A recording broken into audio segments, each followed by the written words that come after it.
નમસ્કાર દર્શક મિત્રો, જેટ ન્યૂઝમાં આપનું સ્વાગત છે। સમાચારોની શરૂઆત કરતા પહેલા એક નજર આજના મુખ્ય સમાચારો ઉપર।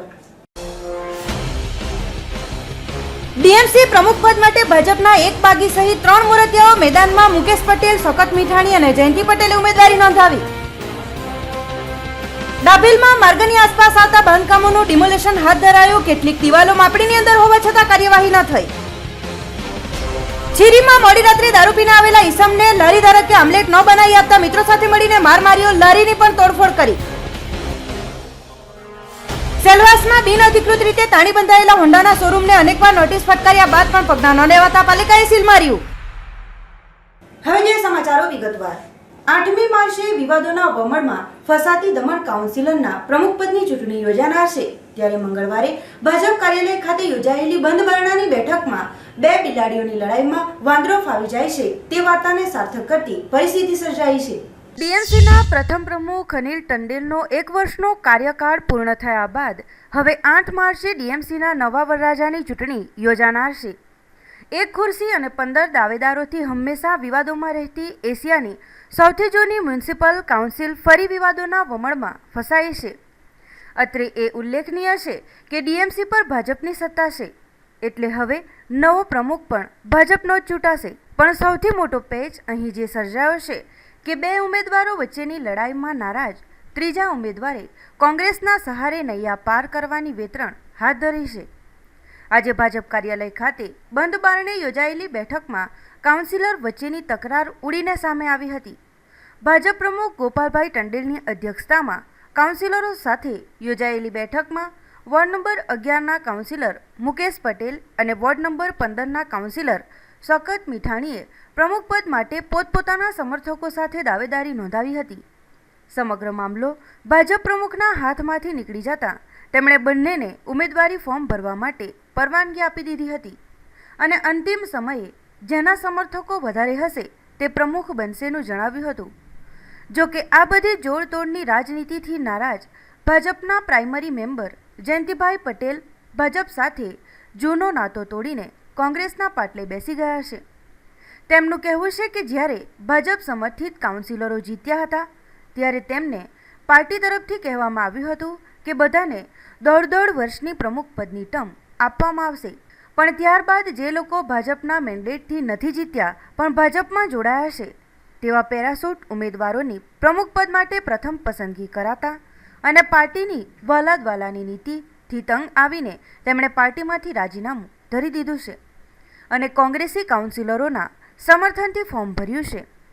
આમ એક સાથે ત્રણેય ઉમેદવારોએ પોતપોતાના સમર્થકો સાથે ડેપ્યુટી કલેક્ટર સમક્ષ ઉમેદવારી ફોર્મ ભરતા ડીએમસીમાં પ્રમુખ પદની ચૂંટણી માટે ખૂબ જ રસાકસી જામી છે। હવે જોવાનું એ રહ્યું કે આવતીકાલે યોજાનાર પ્રમુખ પદની ચૂંટણીમાં કોણ ફોર્મ પાછું ખેંચશે અને કોણ ડીએમસીની ખુરશી પર ફરીથી બિરાજમાન થશે। અમે કાઉન્સિલર સાથે મિટિંગ કરી એ પહેલાં અમારી મિટિંગ કોર કમિટીની મિટિંગ થઈ ગઈ અને કોર કમિટીમાં થોડું મતલબમાં 2 જણ વચ્ચે ડિસ્પ્યુટ 3 જણ આવતા હતા તો 2 જણ વચ્ચે ડિસ્પ્યુટ હતા, શોકતભાઈ અને મુકેશભાઈ। તો અંતમાં અમે એવું નક્કી કર્યું કે અમારા માણસ કાલે નરેન્દ્ર મોદી આવવાના છે એટલે ત્યાં દીવમાં છે વિવેક ગારકર અને કુલકર્ણી સાહેબ, તો અમે એવું વિચાર કરીએ કે બંને જણે ફોર્મ ભરાવીએ અને કાલે અમે ડિસિઝન લેશું કે 2માંથી કોને ચલાવવાનું, કેટલા કોની સાથે છે એ બધા અમે ડિસ્કસ કરીને કરશું। 4 વાગે ઇલેક્શન છે એ પહેલાં અમે નક્કી કરી દઈશું એક જણ વિડ્રો કરશે એટલે 2 જણ છે તેમાંથી 1 જણ રહેશે। કાઉન્સિલરની ડિસાઇડ કરે, ભાજપા કહેશે તે જ બનાવશે, પરંતુ આ 2 વચ્ચે ડિસ્પ્યુટ હતા, શોકત અને મુકેશ વચ્ચે ડિસ્પ્યુટ હતા। એક કે મારી સાથે એટલા છે, મારી સાથે એટલા દાવા કરે છે, તો અમે એ સિદ્ધ નહીં કરી શકીએ કે કોની સાથે કેટલા છે, પણ હજુ અમને ટાઈમ આપ તો લાસ્ટ મોમેન્ટ પર અમે નક્કી કરશું કે કોની સાથે કેટલા છે અને તેના આધારે ફોર્મ વિડ્રો થશે। એકચ્યુઅલી આજે જે મ્યુનિસિપલ પ્રેસિડેન્ટ તરીકેનું ફોર્મ ભર્યું છે એ ફોર્મ ભરવાનો મુખ્ય હેતુ એ છે, હું બીજેપી સિમ્બોલ પર ચૂંટાયેલા, અમે 8 મેમ્બર બીજેપી સિમ્બોલ પર ચૂંટાયેલા હતા અને 8 મેમ્બરથી અમે આગલી 1 વર્ષની કાઉન્સિલર તરીકે અમે કાર્યકાળ પૂરો કર્યો અને એ પ્રેસિડેન્ટ તરીકે અનિલભાઈને 8 મેમ્બર થકી અમે 1 વર્ષનો કાર્યકાળ એમને પૂરો કરાવ્યો અને એ કાર્યકાળ દરમિયાન અમે 8 એકજૂટ હતા અને અમે 8 જણામાંથી પહેલાં નક્કી કરવામાં આવેલું કે 8 જણા જે છે એમાંથી અમે 4 જણાને 1.5 વર્ષની ટર્મ આપવાની એવું નક્કી કરવામાં આવેલું અને એ 1.5 વર્ષની ટર્મ આપી અને 4 અમારા કાઉન્સિલર વચ્ચે વહેંચણી કરવામાં આવી હતી. તો તેની આજે બીજેપી પ્રમુખ શ્રી ગોપાલ દાદાએ અવગણના કરી અમારી સાથે અન્યાય કરીને જે પાછળથી ઇન્ડિપેન્ડન્ટ ચૂંટાઈને આવેલા વ્યક્તિને પ્રેસિડેન્ટ તરીકે આજે ફોર્મ ભરાયું એટલે મેં એમનો સખત વિરોધ કરી કોંગ્રેસ પાર્ટીનો સપોર્ટ લઈ મેં આજે મારી ઉમેદવારી નોંધાવી. ભારતીય જનતા પાર્ટી તરફથી આજે 2 નોમિનેશન ફોર્મ પ્રમુખ દમણ નગરપાલિકાના ભરવામાં આવ્યા છે, જેઓ એક શોકત મીઠાની છે અને મુકેશ પટેલ. 2 ફોર્મ એટલા માટે ભરવામાં આવ્યા છે કે ટેકનિકલી કોઈ ફોર્મ કોઈ રિજેક્શન કે થઈ જતું હોય એ કારણસર અત્યારે પાર્ટીએ 2 ફોર્મ ભર્યા છે અને કે જો નિર્ણય લેવાનો બાકી હોય તો આવતીકાલ સુધીમાં એ નિર્ણય લઈ અને એક પ્રમુખનું નામ દમણ નગરપાલિકાના પ્રમુખ માટે જાહેર કરવામાં આવશે. दमन म्यूनसिपल काउंसिल के प्रेसिडेंट का जो चुनाव होने जा रहा है, इसमें फॉर्म रिसीव करने की जो तारीख है आज की है 7 मार्च 1 बजे तक फॉर्म रिसीव किए जाएंगे और इस फॉर्म की स्क्रूटिनी 8 तारीख को 4 से 4:15 के बीच में की जाएगी आफ्टरनून में. उसके अगर कोई कैंडिडेट फॉर्म विड्रॉ करना चाहता है तो 4:15 से 4:30 के बीच में कर सकता है. अगर एक से ज़्यादा कैंडिडेट होंगे तो उनका चुनाव 4:30 के बाद दमन म्यूनसिपल काउंसिल के कॉन्फ्रेंस रूम में होगा. દમણ નગરપાલિકાના પ્રમુખ પદને લઈ જે તે સમયે નક્કી કરાયું હોય તેનાથી વિપરીત પરિણામ મળતા ભાજપ પક્ષથી નારાજ થઈ અને અન્યાય તેમજ ભ્રષ્ટાચારને કારણે ભાજપ પક્ષી કાઉન્સિલર જયંતિભાઈ પટેલે આપ્યું ભાજપ પાર્ટીમાંથી રાજીનામું.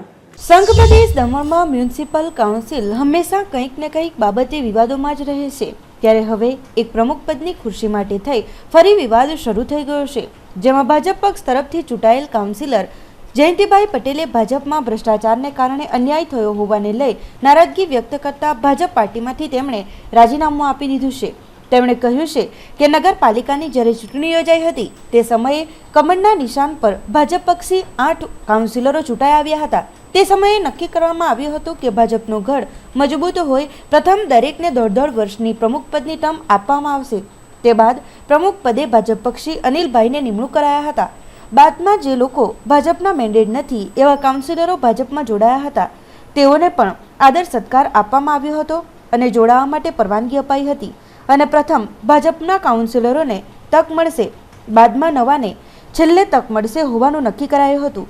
પરંતુ એવું નહીં કરાતા ભાજપના મેન્ડેટ નથી એવા ઉમેદવારોની પ્રમુખ પદ માટે પ્રથમ પસંદગી કરાતા ભાજપના અન્ય કાઉન્સિલરો સાથે અન્યાય થયો હોવાને લઈ ભારતીય જનતા પાર્ટીમાંથી કાઉન્સિલર જયંતિભાઈ પટેલે રાજીનામું આપી દઈ કોંગ્રેસ તરફે તેમને સપોર્ટ મળતા કોંગ્રેસમાં તેમણે ઉમેદવારી નોંધાવી છે.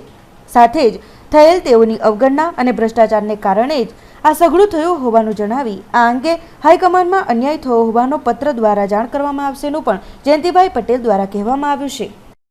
પાર્ટીમાંથી રિઝાઇન આપવાનું મારું કારણ એ છે કે જ્યારે દમણ મ્યુનિસિપાલિટીનું ઇલેક્શન થયું તે સમયે અમે સિમ્બોલ પર ચૂંટાયેલા 8 પ્રતિનિધિ હતા કાઉન્સિલર, અમે જે કમળ પર ચૂંટાયેલા 8 કાઉન્સિલર હતા, 4 લેડીઝ અને 4 જેન્ટ્સ. એમાં એવું નક્કી કરવામાં આવેલું કે બધાને 15 મહિના આપવામાં આવે અને ફર્સ્ટ ટર્મ અનિલભાઈને આપવામાં આવેલો અને એ પછી એમ કે 3 જણા મુકેશભાઈ, હું અને ચંદ્રગીરી આ 3 છે એમાંથી 15 બધા મહિના એ લોકોને આપવામાં આવશે. એવી રીતે અમે 5 વર્ષનો કાર્યકાળ પૂરો કરવાનું એવું નક્કી કરવામાં આવેલું અને વાઇસ પ્રેસિડેન્ટમાં પહેલાં પરસીસબેન દમણિયાને બનાવવામાં આવેલી અને પરસીસબેન દમણિયા પછી બીજા જે લતાબેન, લક્ષ્મીબેન અને સુરેખાબેન કરીને છે એ લોકોને બી 15 મહિનાનો કાર્યકાળ આપવામાં આવેલો. તો આવી રીતે મેં 8 જણાએ 5 વર્ષ આ મ્યુનિસિપાલિટી ચલાવવાનું નક્કી કરેલું ભારતીય જનતા પાર્ટીના નેતૃત્વ હેઠળ. પરંતુ આજે ભારતીય જનતા પાર્ટીના જે હોદ્દેદારો છે, પ્રમુખ છે, એ લોકોએ એમાં જે પાછળથી જે ઇન્ડિપેન્ડન્ટ ચૂંટાઈને આવેલા શોકત મીઠાણી અને એમની મિસિસ તમન્નાબેનને પાર્ટી જોઈન કરાવી અને અમને એમ કીધું કે આ તમારી સાથે તમે 8 છે 10 જણા તમારી સાથે મળીને કામ કરશે. અમને બહુ ખુશી થઈ કે એ પણ આવે, અમારામાં સામેલ થાય તો અમને વાંધો નહીં મળે. એમને એક વર્ષ તમારું કે કાર્યકાળ કરવામાં આવશે તો અમે તે પણ માન્ય રાખ્યું કે 1 વર્ષ, પણ એમને શોકતભાઈને છેલ્લે આપવાનું, અમે જે કમળના પર જે સિમ્બોલ પર ચૂંટાયેલા છે એ લોકોને ફર્સ્ટ આપવાનું નક્કી કરવામાં આવેલું. છતાં ભારતીય જનતા પાર્ટીના પ્રમુખે શું એમાં જઈને એણે એવી રીતે આજે એલાન કરી દીધું કે સિમ્બોલ વગર ચૂંટાયેલા શોકતભાઈને આજે મેન્ડેટ જાહેર કર્યું કે પ્રમુખ તરીકે એમનું નામ અમે જાહેર કરીએ છીએ. તો એનો અમને અમારા પર સખત અન્યાય થયો એવું લાગતા મેં આજે ભારતીય જનતા પાર્ટીમાંથી રિઝાઇન કર્યું અને મને અપક્ષ અને કોંગ્રેસ પાર્ટીના સપોર્ટ તરફથી મળવાથી મેં મારી ઉમેદવારી પણ પ્રમુખ તરીકે આજે નોંધાવી. તરીકે એમને પ્રમુખ બીજેપીમાં રહી અમારી સાથે કામ કરે તો અમને વાંધો નહીં મળે અને એમને પ્રમુખ બનાવે તો પણ અમે જે ચૂંટાયેલા હતા જેટલા જે અમારી જે ટર્મ એન્ડ કન્ડિશન હતી એ પૂરી કરી અને પછી એમને બનાવતે છેલ્લે તો અમને વાંધો નહીં હતો, પરંતુ અમને અમારી અવગણના કરી, અમારી સાથે અન્યાય કરી અને એમને પહેલાં મૂકી દીધી. એ અમને વાંધો હતો એટલા માટે અમે રિઝાઇન કર્યું. આખું એવું લાગે છે આ ભ્રષ્ટાચારના લીધે જ આ કાર્ય થયું છે. કેમ કે ગઈકાલે શોકતભાઈ રાત સુધી શોકતભાઈ મને ગઈકાલે બી વાત થઈ કહેતી હતી કે મારું નામ પાક્કું છે.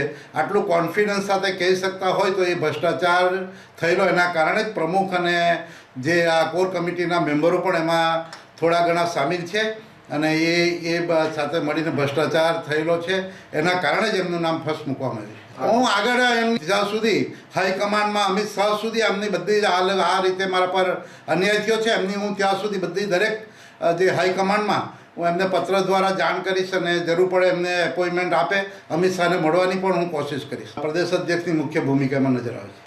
દમણ ડાબે ચેકપોસ્ટથી કલારિયા ડી-માર્ટ સુધી માર્ગની આજુબાજુ પોલીસ બંદોબસ્ત સાથે ડિમોલેશન હાથ ધરાતા સ્થાનિકોએ વિરોધ દર્શાવી કર્યા હતા ગરીબોના જ હાથ પગ કાપવામાં આવતા હોવાના આક્ષેપો. સંઘ પ્રદેશ દમણમાં પ્રશાસન દ્વારા જાણે ગરીબોની મુશ્કેલીઓમાં વધારો કરાતો હોય એવી ઘટનાઓ વારંવાર સામે આવી રહી છે, જેમાં મરો માત્ર ને માત્ર ગરીબોનો જ થાય છે, પરંતુ તેમાં કોઈને કંઈ લેવા દેવા નથી એવું દ્રશ્યમાન થઈ રહ્યું છે. પ્રથમ મોટી દમણ ખાતે આંબાવાડીનો માર્ગ પહોળો કરવાને લઈ ગરીબો ઘરવિહોણા બન્યા છે.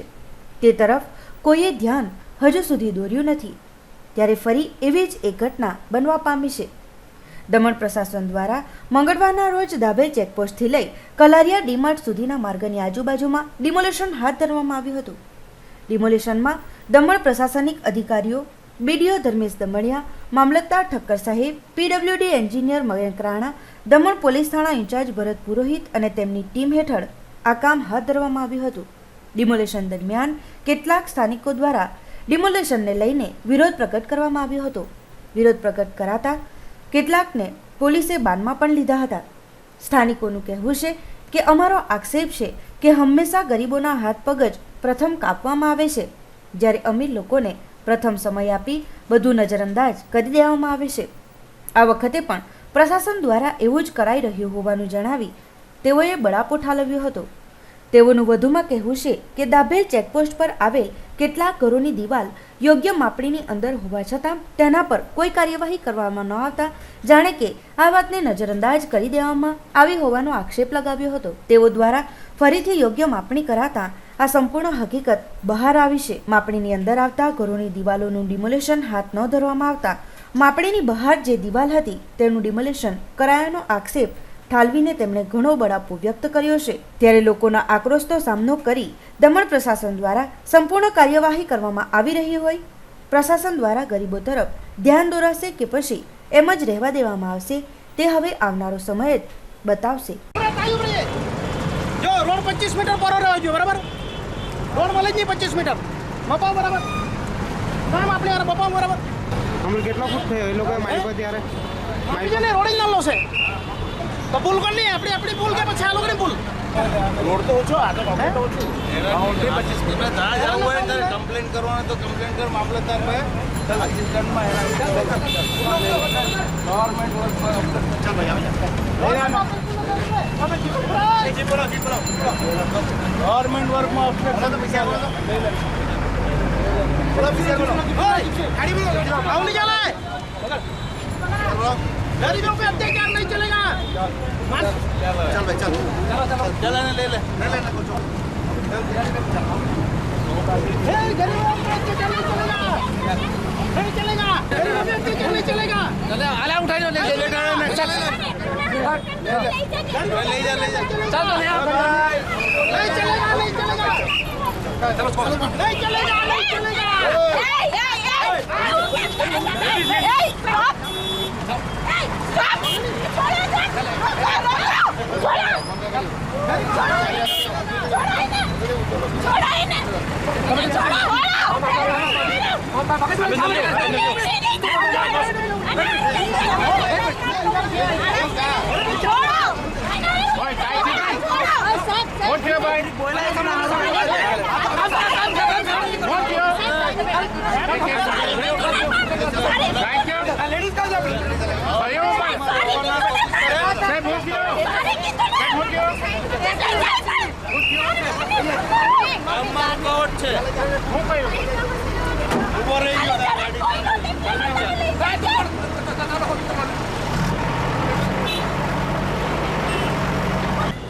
અમારા રોડને ટચ લાગે જમીન એ લોકો સરકાર લોકો માંગે અમારી પાસે ને જબરજસ્તી ખાલી બોલવા ગયા, નોટિસ બટીસ અમને કંઈ આપી નહીં ને ખાલી બોલવા ગયા એટલામાં અમારા દિયરના છોકરાને ઉચકી લઈ ગયા. મારો જ છોકરો એને ઉચકી લઈ ગયા. તો અમારે શું કરવાનું?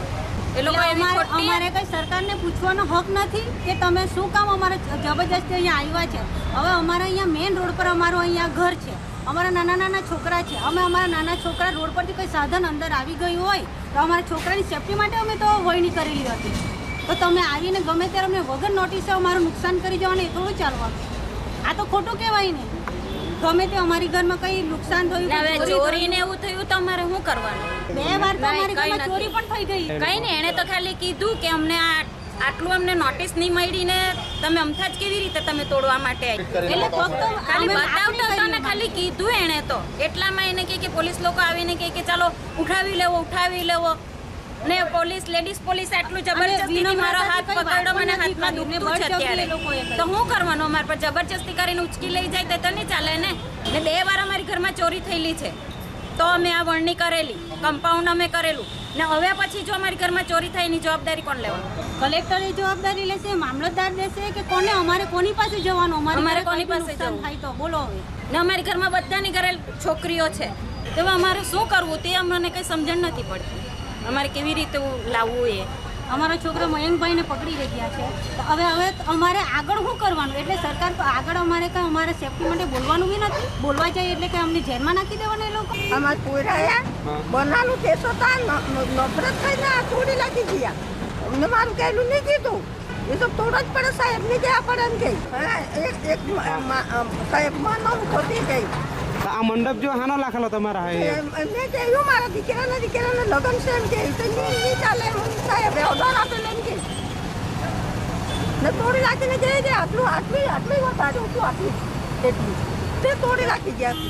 વાપીના છેરીમાં ઈંડાની લારી લગાવી ગુજરાન ચલાવતા દંપતીને કેટલાક અસામાજિક તત્વો દ્વારા માર મરાતા નોંધાઈ ડુંગરા પોલીસ મથકે ફરિયાદ. વાપીના છેરીમાં ઈંડાની લારી લગાવી નિલેશ મહાજન અને તેની પત્ની ગુજરાન ચલાવે છે. રવિવારે પણ તેઓએ લારી લગાવેલ હતી.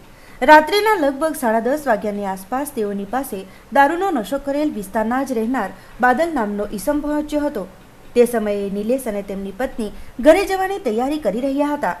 બાદલે આમલેટ બનાવવાનું કહેતા નિલેશે ના પાડી હતી, જેથી બાદલે ગાળાગાળી કરવાનું શરૂ કર્યું હતું અને નિલેશની સાથે મારામારી કરવા લાગ્યો હતો. વચ્ચે પડતા તેની પત્નીને પણ મારવામાં આવતા બંને ત્યાંથી ભાગી છૂટ્યા હતા અને પોતાનો બચાવ કર્યો હતો. તે બાદ બાદલે અન્ય 4-5 તેના મિત્રોને બોલાવી લારીમાં તોડફોડ કરી હતી. બાદમાં તેઓ બાઇક પર નિલેશના ઘરે પહોંચતા તે નહીં મળતા ચાલ માલિકની સાથે પણ તેમણે મારપીટ કરી હતી.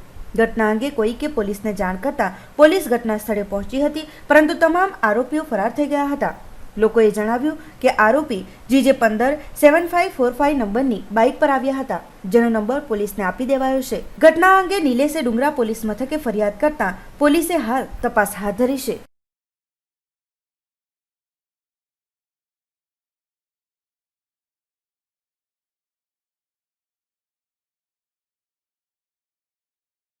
पहले सर एक बादल नाम का लड़का जिसका मुझे बाद में पता चला कि उसका नाम बादल है और उसका गाड़ी नंबर है GJ15 7545 पल्सर है ब्लैक कलर की. उसका गाड़ी नंबर मैंने तुरंत ले लिया और यहाँ से हम लोग भागते भागते पुलिस चौकी गए. वो इतना दारू पिया था. जब उसने हम लोगों को आमलेट मांगा तो हम लोग उसको बोले कि सर हम लोगों का वक्त हो चुका है, तो हम लोगों को परमिशन नहीं 10 बजे के बाद में. तो हाँ बॉयल जो है वो आपको मैं फ्राई करके दे सकता हूँ। मेरे कैरेट तो वहाँ पे ही थे पड़े हुए, जहाँ से वहाँ से निकालना था। और फिर गाली गलौज करने लग गया। इनको गाली गलौज करनी है, जब बोली ना कि सर आप हटोगे तभी तो हम लोग दे पाएंगे ना आपको, तो इसको भी गाली गलौज कर लिया, इसकी कॉलर पकड़ ली है। अच्छा। और मुझे भी मारपीट करने में उतर आया। तो मैं यहाँ से तुरंत भागते हुए पुलिस चौकी गया, लेकिन पुलिस चौकी बंद था इसलिए हेल्प नहीं मिल सका तुरंत। फिर बाद में मैंने कंट्रोल रूम को कॉल करके इन लोगों को बोला, और कब से 4-5 लड़के उनके हम लोगों को ढूंढ रहे हैं इधर उधर, और हम लोग डर के मारे खेत में खड़े थे। जाके भी गालियां दे, हाथ पैर तोड़ता हूँ बोले। मेरे पास रिकॉर्डिंग भी है। बार बार फोन पे, और घर पे भी नहीं जा सकते हम लोग। यहाँ पे आके जबरदस्ती धक्का मुक्की करने लगे, बोले मारने की धमकी दे रहे थे। बोलेगा तुझे हाथ पैर तोड़ता है, बोले निकालता हूँ, बोले मेरे लड़कों को बुला के। तो बुलाया किसी को और पता नहीं सब तोड़ फोड़ कर डाल। સેલવાસ નગરપાલિકા દ્વારા અનઓથોરાઇઝ કન્સ્ટ્રક્શન કરાયેલ હોન્ડાના શોરૂમમાં સીલ લગાવાયું. સેલવાસ કોર્ટની સામે આવેલ હોન્ડા શોરૂમનું થોડા દિવસો અગાઉ જ ઉદ્ઘાટન થયું હતું. નગરપાલિકાને મળેલ માહિતી મુજબ એ જગ્યાએથી લોકોને આવવા જવા પાછળના ભાગે એક રસ્તો હતો. સાથે જ આ બિલ્ડિંગના માલિકે નગરપાલિકાની અને એનએની પરમિશન પણ લીધેલ ન હતી, જેને લઈ પાલિકાએ અનેકવાર બિલ્ડિંગ માલિકને નોટિસ ફટકારી હતી. તેમ છતાં કોઈપણ જાતના બિલ્ડિંગ માલિક દ્વારા પગલાં ન લેવાતા આખરે સેલવાસ નગરપાલિકાના અધિકારીઓએ એ બિલ્ડિંગ પર જઈ નોટિસ ચોંટાડી આવ્યા હતા. ત્યારબાદ સમય મર્યાદા પૂર્ણ થતાં મંગળવારના રોજ નગરપાલિકાના સિવિલ એન્જિનિયરો તેમજ પાલિકાની એસએમસીની ટીમ પોલીસ સાથે જઈને શોરૂમને ખાલી કરાવી બિલ્ડિંગને સીલ કરી હતી.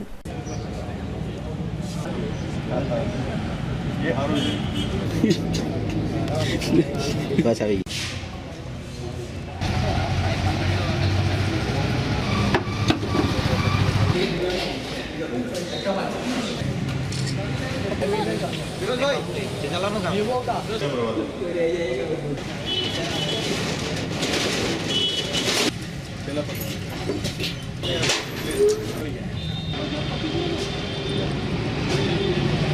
અહીંયા અનઓથોરાઇઝ છે, અનઓથોરાઇઝ કન્સ્ટ્રક્શન કરેલું છે, જેમાં આપણે નોટિસ આપેલી છે. નોટિસનો એના બદલે અમે સીલ કરતા છે, જે પ્રોપર્ટી સીલ કરી છે. એમાં રિમાઇન્ડરમાં એ આપેલું છે કે આપણે મીન્સ કે અનઓથોરાઇઝ છે, જે કંઈ હોય તમે પરમિશન જે કંઈ હોય તે લેવા પડે એના માટે. ને એને છે અને કશું નથી એમ ડોક્યુમેન્ટ્સ નથી. આ 3 વાર રિપોર્ટ આપે પછીથી તે હિસાબથી પછી અમે લોકોએ પોલીસમાં એક રિપોર્ટ લખવા પડે સાથે બંદોબસ્ત કરીને, ને તે પછી સાથે આજે આવીને સીલ કરી છે. નગરપાલિકામાં છે અમારા મ્યુનિસિપલ એન્જિનિયર છે, ડેપ્યુટી એન્જિનિયર છે, સાથે 3 અમારે એન્જિનિયર છે અને સ્ટાફ છે અમારો બધો. સામાન અંદરનું જેટલું છે બાઇક તે બધી બહાર કાઢી દીધી છે.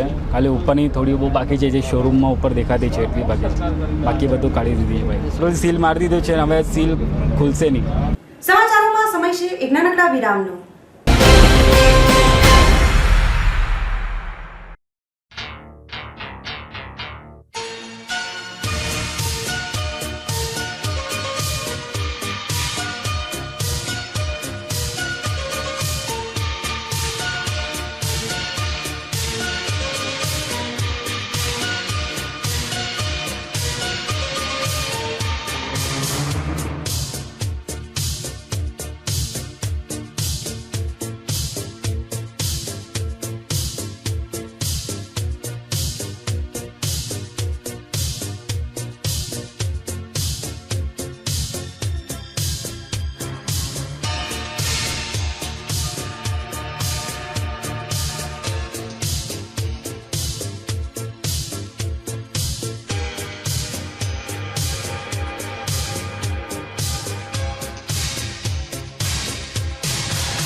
दमन एवं वापी में घर गृहस्थी का सामान खरीदने का सर्वोत्तम store Shri food corner supermarket, जहां आपको मिलेंगे अनाज, दालें, मसाले, सूखे मेवे, स्टील के बर्तन, प्लास्टिक आइटम, कपड़े, चप्पल, पर्स, चॉकलेट, आइसक्रीम, केक एवं घर गृहस्थी की अन्य तमाम चीज़ वस्तुएं एवं श्री फूड कॉर्नर आपको देता है फ्री होम डिलीवरी की सुविधा। तो हमारे यहाँ आइए, स्टोर की मुलाकात ले, खरीदी करें और सस्ते दामों का लुत्फ उठाइए। हमारा पता है मोटी दमन, ऑपोजिट म्यूनिसिपल मार्केट, मोटी दमन 7574856413, Nani Daman B side Sagar petrol pump behind ICICI bank, Nani Daman 7574856411, Vapi Chala below HDFC life, Emperor Tower, Vapi Daman road 9737508999। વિરામ બાદ આપનું સ્વાગત છે। વિધાનસભાની આવનારી ચૂંટણીની તૈયારીઓને લઈ ભણકારા વાગી રહ્યા હોય વલસાડ જિલ્લાના વાપી ખાતે પણ આમ આદમી પાર્ટી દ્વારા તૈયારી દર્શાવવામાં આવી રહી છે। વિધાનસભાની ચૂંટણીના ભણકારા વાગી રહ્યા છે ત્યારે જ રાજકીય પક્ષોની ગતિવિધિઓ તેજ થઈ ગઈ છે। અનેક રાજકીય પક્ષો આવનારી વિધાનસભાની ચૂંટણીમાં 182 સીટો પર ચૂંટણી લડવા તૈયાર છે। ત્યારે વલસાડ જિલ્લાના વાપી ખાતે પણ આમ આદમી પાર્ટી દ્વારા તૈયારી દર્શાવવામાં આવી રહી હોય તે હેતુથી મંગળવારના રોજ એક પત્રકાર પરિષદનું આયોજન કરવામાં આવ્યું હતું। સાથોસાથ વિવિધ રણનીતિઓ અંગેની ચર્ચા વિચારણા પણ આ બેઠકમાં કરવામાં આવી હતી। આગામી 9મી માર્ચના રોજ આમ આદમી પાર્ટીના આશીષ ખેતાણ વાપી ઉપાસના સ્કૂલ ખાતે આવી રહ્યા છે ત્યારે ચૂંટણી અંગેની ખાસ ચર્ચા કરવામાં આવશે। जैसे शुरू हुआ था एक एक चीजों को पानी की समस्या जो हम लोगों ने पूरे गुजरात के कई राष्ट्रीय नेतृत्व को साथ में जोड़ते हुए समस्याएं हम सबको यहाँ की पता है। वापी की समस्याएं आप बोले तो मैं आपको सारी की सारी बता दूं 2 मिनट। आप भी उससे परिचित हैं, आप तो मीडिया वाले हैं। हमने अभी विपक्ष में थी फिर भी वो लोगों की समस्या है वो ग्राउंड लेवल पे नहीं ला सके, तो आम आदमी पार्टी है वो लोगों की समस्या की आवाज बनेगी और 2017 में भारी बहुमत के साथ सरकार बनेगी। 9 तारीख को हमारी सभा है उपासना स्कूल में, जिसमें हमारे राष्ट्रीय नेता श्री आशीष खेतान जी आ रहे हैं। हमारा कार्यकर्ता सम्मेलन है वलसाड़ का। आगे की चुनाव की रणनीति, संगठन की मजबूती, बूथ तक कैसे पहुंचा जाए, इन चीज़ों पे चर्चा होगी। और पीछे जितने कार्यक्रम हुए, पिछले रविवार को हमारा राजकोट के अंदर कार्यक्रम था, उसका मूल्यांकन, उसका निष्कर्ष फिर चर्चा में लाया जाए। अत्यधिक से अत्यधिक संख्या में लोगों को जोड़ा जाए, इस कार्यक्रम का मेन उद्देश्य यही होगा। और आम आदमी पार्टी आगामी विधानसभा जो कि 2017 में सुनिश्चित है, 182 विधानसभा में चुनाव लड़ेगी, अपने कैंडिडेट उतारेगी और जो भी स्थानीय या जो भी अलग अलग शहरों के मुद्दे होंगे उन मुद्दों को अग्रसरित करते हुए चुनाव लड़ेगी। સંઘ પ્રદેશ દાદરાનગર હવેલીના મુખ્ય સ્થળો પર વાઈફાઈ સુવિધા માટેની કામગીરીનો કરાયો પ્રારંભ। સંઘ પ્રદેશ દાદરાનગર હવેલી પ્રશાસકના આદેશ અનુસાર અને પ્રધાનમંત્રી નરેન્દ્રભાઈ મોદીના સ્વપ્ન ડિજિટલ ઇન્ડિયાના સપના મુજબ સેલવાસ શહેરી વિસ્તારમાં મુખ્ય સ્થળો પર વાઈફાઈ સુવિધાઓ શરૂ કરવાની કામગીરીનો પ્રારંભ કરવામાં આવી રહ્યો છે। સેલવાસના નક્ષત્ર ગાર્ડન નજીક, દમણગંગા નદી કિનારે આવેલ સર્કિટ હાઉસ નજીક, ટુરિસ્ટ ઓફિસ નજીક, શહીદ ચોક વિસ્તાર, કિલવણી 4 રસ્તા, નરોલી 4 રસ્તાથી SD ડેપો તરફ, પીપરિયા પોલીસ સ્ટેશનથી આમલી વિસ્તાર તરફ વાઈફાઈ સુવિધા માટે કોન્ટ્રાક્ટર દ્વારા કેબલિંગનું કામનો પ્રારંભ કરી દેવામાં આવ્યો છે। સેલવાસની પ્રજાને ઝડપી વાઈફાઈની સુવિધા મળી રહે એના માટે BSNL દ્વારા પ્રયત્ન કરાઈ રહ્યો છે।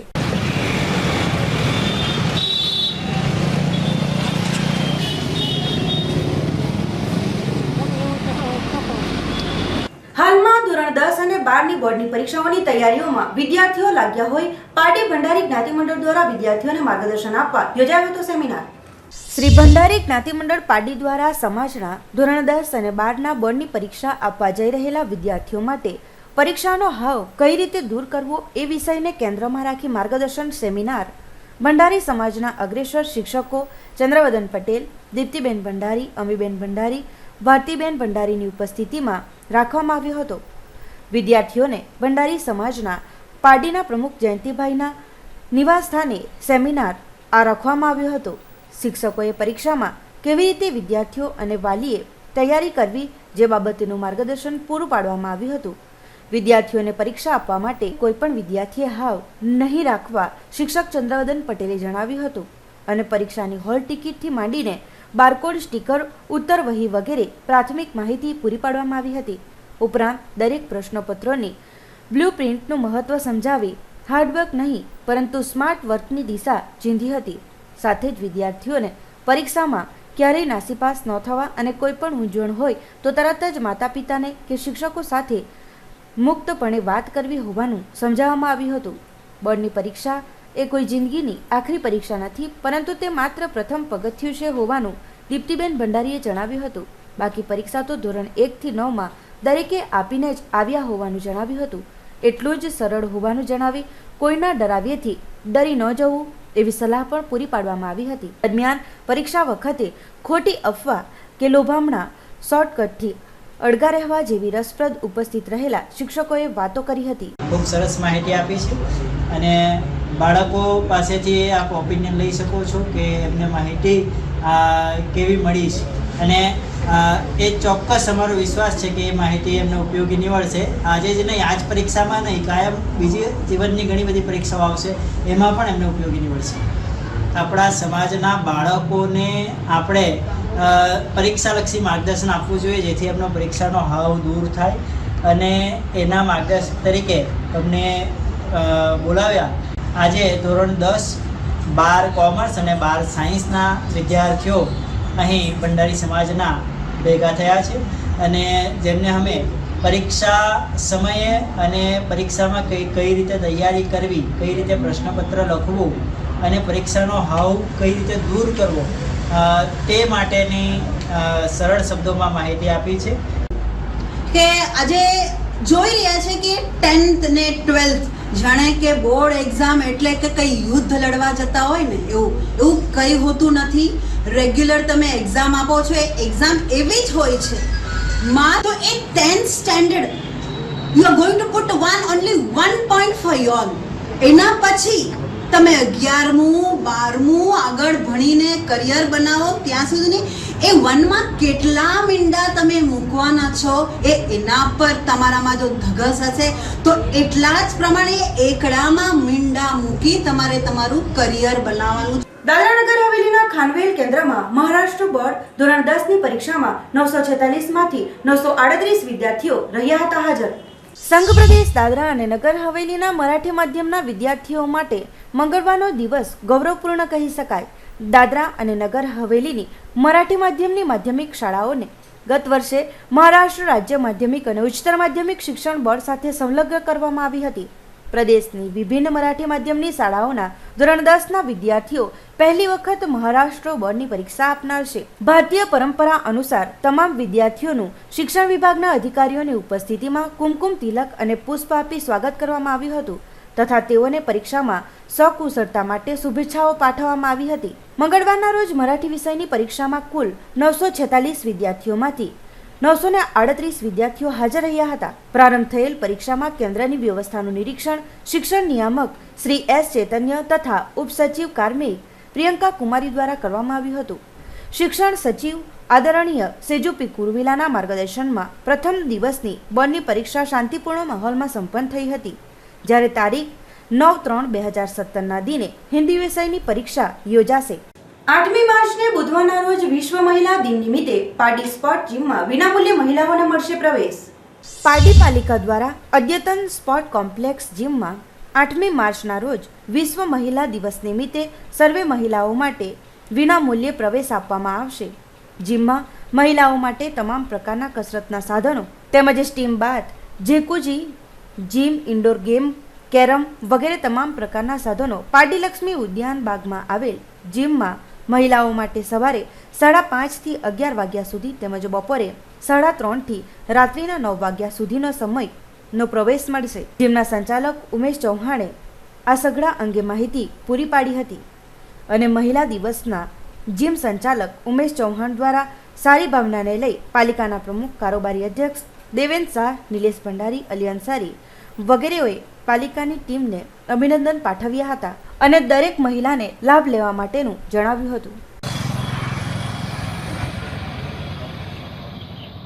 નગરપાલિકા તરફથી જે આ જીમને ઓપનિંગ કરેલું છે અત્યારે 2 મહિના પહેલાં, એમાં અમે લેડીઝ બેચમાં કસરત કરવા માટે આવીએ છીએ અને અમને બહુ સારો અહીંયા રિસ્પોન્સ મળ્યો છે. સ્પેશિયલ અહીંયા જે ટ્રેનરો છે, સ્પેશિયલ સર અમારા છે, પ્રોફેશનલ સર ઉમેશ સર છે એમના દ્વારા જે અમને બધી અવનવી ટ્રીક અને અવનવી કસરતો જે શીખવામાં આવી છે એનાથી અમને શરીરને ખૂબ ફાયદો મળ્યો છે. પ્લસ મારું પાર્ટી તથા આજુબાજુની જનતાને જણાવવાનું છે, લેડીઝોને ખાસ આ વુમન્સ ડેના નિમિત્તે, કે દરેક લેડીઝે પોતાના શરીર ઉપર એની ફિટનેસ ઉપર ધ્યાન આપવું જોઈએ. એનાથી આપણને ખૂબ જ સારો રિસ્પોન્સ મળે છે આપણા શરીર તરફથી બી અને લોકો તરફથી બી. આપણી શરીર એટ્રેક્ટિવ અને સરસ ફિટ રહે એ માટે અને દરેક બીમારીથી બચે એ માટે આપણે જીમ કરવું જ જોઈએ. શરીર માટે સારી કસરત હોવી જરૂરી છે, નિરોગી શરીર રહે એ માટે. અને ખૂબસૂરત લેડીઝોએ અગર ખૂબસૂરત દેખાવું હોય આખી જિંદગી માટે તો એમણે જીમ કરવું ખૂબ અત્યંત જરૂરી છે. Celebrated as International Women's Day all over the world. So, on behalf of Pardi Nagar Palika, I request all the women residing nearby to Pardi to come and join the Swami Vivekanand Health Club for their fitness and their for good health. કાલે બધા રહેવાસીઓ મહિલાઓ માટે અહીંયા પારડી નગરપાલિકા તરફથી જે gym ખુલેલું છે સ્વામી વિવેકાનંદ સ્પોર્ટ્સ કોમ્પ્લેક્સ, એમાં જેકુજી, જીમ અને સ્ટીમ ફ્રીમાં રાખેલ છે. તો એનો બરાબરથી લાભ લેવા માટે બધા મહિલાઓએ અહીંયા આવીને એનો લાભ લેવો જોઈએ.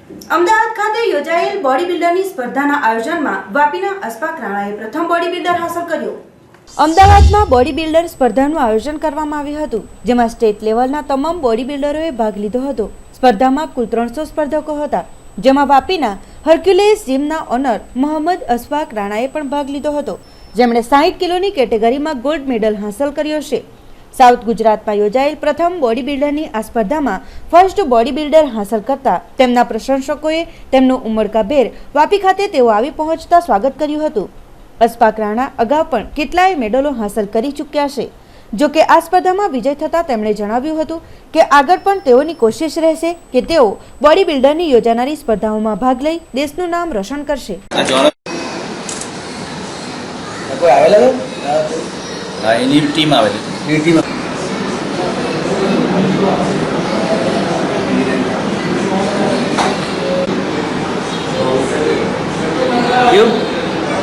વાપી હર્ક્યુલેસ જીમના ઓનર છું અને આ વખતે સાઉથ ગુજરાતમાં પહેલી વાર એવું બન્યું છે કે 3 બોડી બિલ્ડિંગ કોમ્પિટિશનના અવોર્ડ ફર્સ્ટ ટાઈમ હિસ્ટ્રીમાં વાપીમાં મેં હાસિલ કર્યા છે.